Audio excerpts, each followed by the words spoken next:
La Fédération française de la course landaise vous présente Adrénaline Gasconne.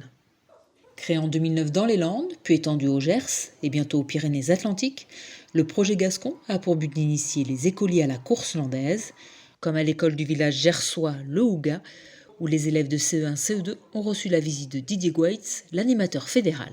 Il y a deux projets Gascon. Il y a le projet Gascon Landes en collaboration avec le conseil départemental des Landes et l'éducation nationale, où je fais 54 classes. Et puis grâce au comité régional de l'Armagnac, je fais aussi le projet Gascon Gers qui progresse d'année en année, puisque cette année j'ai 36 classes, voilà, entre 20 et 25 élèves, où je leur propose de découvrir, pour ceux qui ne connaissent pas, ou approfondir leur connaissance en course landaise. Mon animation se déroule en deux parties. Je fais une première partie avec des photos où j'explique de A à Z ce qu'est la course landaise, le bétail, les cars intérieurs, extérieurs, les divers sauts. Je leur montre bien sûr la tenue, je leur fais essayer les boléros. Je réponds à leurs questions et puis je leur pose aussi des questions pour savoir s'il y a des connaissances. Donc ça dure pendant 1 heure. Et puis la deuxième partie, celle qu'ils préfèrent bien entendu, c'est ou dans la cour ou dans une arène quand elle est à côté et que le temps le permet, on va jouer à la course landaise et apprendre les premiers gestes de l'écart, du saut et du cordier, pour terminer avec notre nouvelle mascotte du projet Gascon, Hironda, la reine des arènes. Ouais, excellent. Et on se lève. Excellent. Allez, on y va.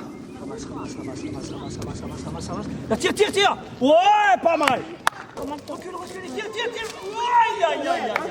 J'ai bien aimé parce que j'ai appris beaucoup de choses. Moi, je savais déjà ce que c'était la course landaise, mais j'ai appris des choses aussi. Et c'était très bien. Moi aussi, je connaissais la course landaise et il y avait des choses que je ne connaissais pas. Et maintenant, je le connais. Ça fait 12-13 ans que le projet Gascon existe dans le Gers et chaque année, le nombre d'écoles et de classes augmente de façon très significative. Cette année, on est rendu, je crois, à 33 classes et pour plus de 900 élèves qui vont avoir la chance de participer à ce projet. Donc voilà, c'est quelque chose qui plaît. Et cette année, on s'est également tourné vers les collèges. Voilà, parce que c'est quand même l'objectif, c'est d'aller chercher les collèges également. Et on s'est également étendu un petit peu à l'est du département, vu qu'on a été jusqu'à l'île de Jourdain. C'est ce qu'on souhaitait, justement, l'exporter pour la faire connaître au plus grand nombre. Et on s'est rendu compte que là aussi, il y avait une très forte adhésion et un très grand intérêt. Donc ça nous conforte dans l'idée qu'il faut continuer. À travers ce projet Gascon, il est question de transmission des traditions et de conservation d'une identité culturelle afin que celle-ci perdure grâce à de jeunes aficionados ou de futurs acteurs.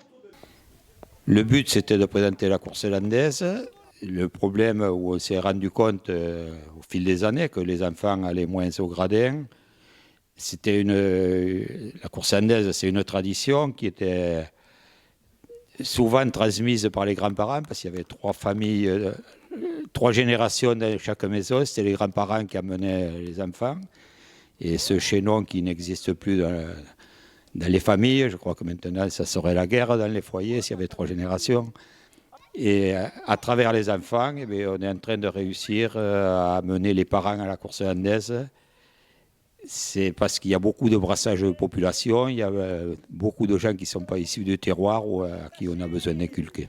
On s'est aperçu que les gens qui arrivaient de l'extérieur ne venaient pas aux courses landaises. La tauromachie en général, les traditions, ils n'aimaient pas ça. Et des gens ont décidé, en allant dans les écoles, en amenant les enfants, que les enfants allaient amener leurs parents. Donc la course qu'on va faire, la course des Gascounesses, le 31 mai, on a invité tous les enfants. L'entrée est gratuite, ils vont inviter leurs parents, grands-parents, oncles, tantes, frères et sœurs. Et peut-être que certains vont trouver quelque chose de bien et viendront. Alors ils ne vont pas devenir coursailles du jour au lendemain, mais peut-être qu'ils vont aller voir 1, 2 ou 3 dans la saison. Et si les gamins à qui on leur a donné cette envie ont envie d'y aller plus souvent, peut-être qu'ils reviendront plus souvent et que ces jeunes-là, s'ils ne sont pas acteurs en piste, ils seront peut-être organisateurs dans un club taurin. On présente la course landaise pour ceux qui ne la connaissent pas et on essaye bien sûr, si on le peut, de trouver des futurs champions. Des futurs champions qui se produiront peut-être dans les arènes de Pomarez ou de Nogaro, qui accueillent chaque année la course des Pitchounes pour les Landes et la course des Gascounais côté gersois, point d'orgue de ce projet Gascon.